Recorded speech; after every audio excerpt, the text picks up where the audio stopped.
Hey everyone! Today, we're diving into a serious topic that's been making headlines recently: the emergence of H5 avian influenza in Australia. Now, you might be thinking, oh, another bird flu story. But this one is a bit different, and potentially more concerning. So, let's break it down and explore why this matters and what it means for our environment and wildlife. First things first, what is H5 avian influenza? Well, it's a highly contagious viral disease that affects birds, and in some cases, can spill over to humans. This particular strain, H5, has been making headlines because it's causing some serious damage. Australia is currently facing its first cases of this deadly virus in native birds, and it's not looking good. The story begins with two greater crested terns, found dead near Narooma on the south coast and Wentworth in western NSW. These birds were reported by members of the public and sampled by the NSW government's response team. This discovery is significant because it marks the first time this particular strain of H5 avian influenza has been detected in Australian native birds. It's a wake-up call for the country. Now, here's where it gets interesting. The total number of infections in Australia has risen to 215, and this includes 10 new cases confirmed in Victoria. The affected birds are all greater crested terns, and this is a cause for concern. You see, these birds are migratory, and their infections could have far-reaching consequences. One of the key points that stands out is the impact on wildlife. South Australia has been hit the hardest, with mass mortality events already reported.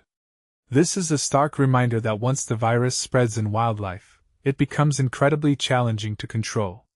It's a natural disaster in the making, and it highlights the importance of early detection and response.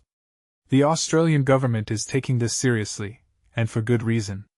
They've developed preparedness measures, including plans for priority sites, risk assessments, and information sessions with agencies. The poultry industry is also stepping up its biosecurity measures to mitigate the risk of outbreaks. But it's not just about the birds, it's about the entire ecosystem. What makes this really interesting is the broader implications. The virus can have a devastating impact on wildlife, and it raises questions about the health of our natural environment. It's a reminder that we need to be vigilant and proactive in our approach to disease management. We can't afford to be complacent. In my opinion, this story highlights the interconnectedness of our world. The health of wildlife is directly linked to the health of our ecosystems and, ultimately, our own well-being. It's a call to action for us to take better care of our environment and the creatures that inhabit it. We need to be more mindful of the potential risks and take steps to prevent further spread. So, what can we do? Well, it starts with staying informed and supporting the efforts of scientists and governments. We need to keep an eye on the situation and be prepared for any further developments.